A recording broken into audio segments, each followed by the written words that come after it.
Do you create your own stories when playing video games? I'm not alluding to CRPGs that allow for an abundance of player control and manipulation, nor am I citing visual novels in which the choose-your-own-adventure pathways necessitate individual story creation, nor am I bringing up the ludonarrative coalescence of plot and gameplay, which inevitably fashions unique experiences, mingling and sometimes clashing into dissonance. No, not like that. Instead, I am referring to video games in which there exists little to no story, prompting daydreaming gamers to fill in the blanks, engaging in a digital midrash to give these pixelated, non-human shapes lives of their own, motives for their actions, goals, dreams, hopes, even souls. Their worlds, previously caged, breaking free and spreading out across the cosmos, divinely birthed by muses whispering in the eardrums of weirdos. Personally, I do this all the time, losing myself in the mysteries of the game's code, assembling a setting and characters in the voids and crevices that the developer did not have the imagination, willpower, or time to fill. As a form of precog self-defense, allow me to say this to anyone about to wonder, why can't you just play the game on its own terms and turn off your brain and not insert your own emotions and daydreams? Well, my rebuttal is this. Shut up! Let people engage with art as they please and as organically as their imaginations allow. That's freedom. If you like what I do, please subscribe and click the bell so that you never miss a video. Support me on Patreon, link in the description. Anyway, I was pondering this recently when playing the 2025 action twin-stick shooter-rama Evil Egg. This brilliant game is designed to resemble an arcade game from the 1980s. Indeed, it is marketed that way as well. Perhaps marketed may be a conflicting term because Evil Egg is free, forever. Arcade games had stories sometimes, even world building, but the fanciest and schmanciest blast-em-up eyeball exploders rarely had more than a comical in-engine cutscene, and more consistently, nothing at all. I tend to invent my own stories anyway. In a world on fire, scorched by blazing speeds and carbon dioxide, one highway is completely out of control. 5 lanes and 0 road markings. This highway to hell is dynamite waiting to explode. No sane human being would ever attempt to cross this highway, lest they be crushed, flattened, smeared, or eviscerated into bloody vapor. But 5 intrepid frogs will do what humans cannot, all to find their way home. But what's this? The highway borders the most dangerous swamp in the bayou, uncooperative turtles, vicious alligators, and another frog that's just kind of an asshole.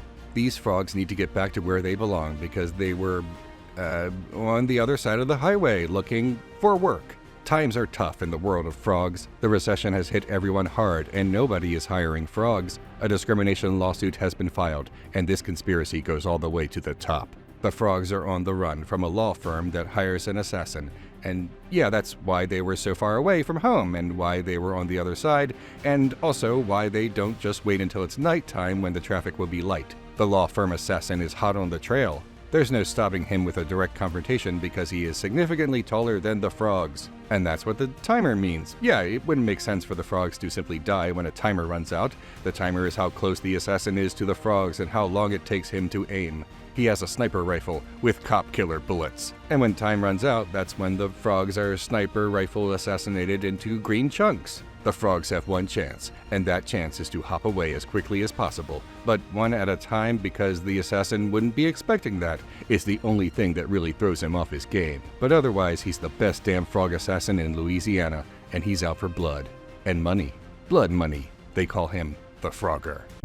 Some arcade games dropped a breadcrumb of story during the attract screen of the cabinet. The attract screen is the preview of the game meant to bring in players and have them drop bucketfuls of quarters or worthless tokens. Evil Egg has an attract screen of sorts. There is a planet, green people live there, an egg arrives. We might piece together tidbits of story through a glossary called the Codex. And that's it.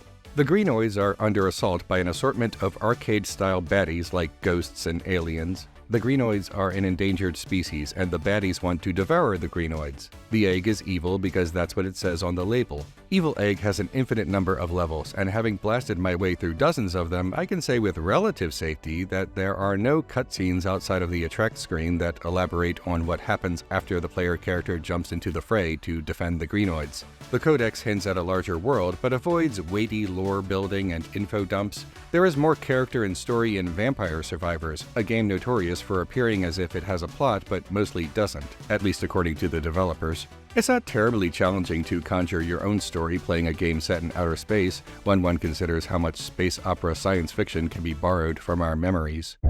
In a time of space travel and a space of time travel, one starship returns to the edges of the solar system after a long journey into the unknown. Years ago, the USS Gyrus and its crew of spacestronauts blasted off on a mission to save Earth. The planet was dying from an incurable disease without a cure, but there exists a cure, but it's not on Earth, it's on Pluto. A scientist with the world's most expensive telescope discovered it on the Plutonian surface. It's Pluto dust, the rarest dust in the galaxy. Now that the crew of the Gyrus has loaded the cure in the cargo bay, they must rocket their rocket ship past the remaining planets. Asteroids and aliens fly directly in their path in hopes of stealing their Pluto dust. In addition to it being a cure to an Earth disease, it's a highly valuable narcotic.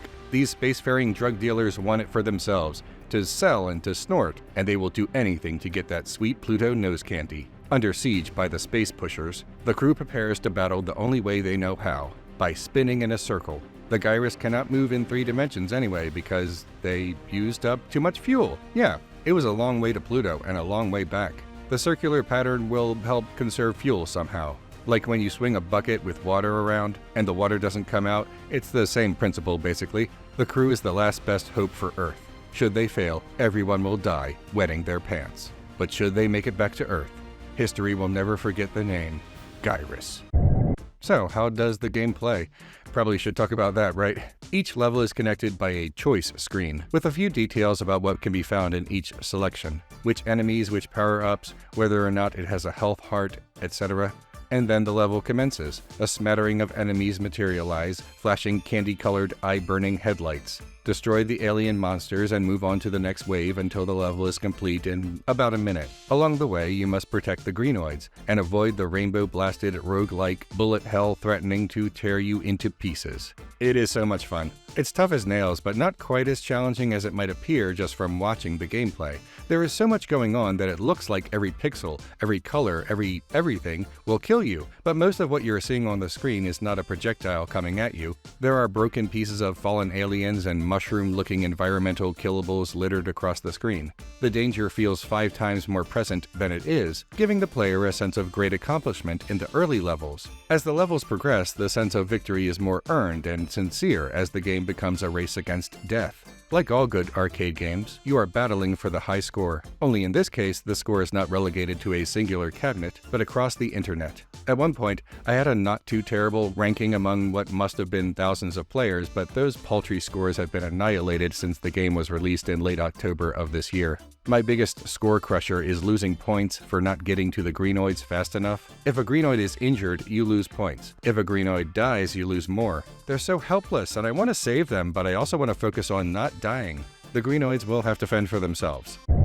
In a rectangle gone mad, the Shapesters have had enough. Created by a lunatic doctor in a fit of Frankensteinian hubris, the Shapesters were born to destroy, being granted the power to obliterate anything in their path. But one night, the Shapesters creep into the doctor's room and discover something horrifying. They are about to be sold to a weapons manufacturer to help spread democracy to yet another region of the world that has too much oil for their own good. Terrified that their entire existence will be falling from the sky and landing on unsuspecting civilians, forever dooming them to their version of hell, the Shapesters gather together and form not only an army, but a revolution. The Shapesters discover that if they fall from the sky in the correct pattern, their fail-safe modules will kick in, teleporting them back to their original position and saving the women and children that would otherwise be annihilated by their awesome, shapely power. The world will be saved by long and sometimes crooked blocks and teach the children not to hate. As the Shapesters are made of 4 blocks each, their user manual calls the shapes Tetraminos. Because of this, their secret mission is Operation Tetris. It occurs to me, having played Evil Egg for hours on end, that the game does have a story, it's just not in the game. The story of Evil Egg is its make-believe origins. Evil Egg exists as an alternate history arcade game, the last cabinet said to be found in Eugene, Oregon. Of course, that's a gag, it's the hook. Evil Egg was made now, not then. Possibly a reference to Polybius, the video game that does not exist. The fictional Polybius is an urban legend about an arcade game with visuals that flash with such arcane power. that it ruins the minds of youths or brainwashes them into joining the CIA, depending on which flavor of the myth you subscribe to. Evil Egg is so colorful, so brilliantly blinding that it conjures images of someone playing an arcade game, having a seizure, and creating a moral panic about dangerous and addictive video games. The story of Evil Egg is not the tale of the endangered greenoids. It is the story of video games and the magical feeling of talking to your friends at the arcade about high scores that you never actually reached, secret characters that you invented in a dream, and arcade games that never were. The story of Evil Egg is its invented origins, which means that you are the character in the story of Evil Egg, taking the role of someone playing a mysterious game lost forever until now. It's quite a mind-bender, quite a trick, and it works. I am able to transport my spirit there and believe the lie. Believe that Evil Egg was recently unearthed by lost media obsessives, that we have been searching for this game all our lives, and now our life's ambition is complete. When I play Evil Egg, I am free.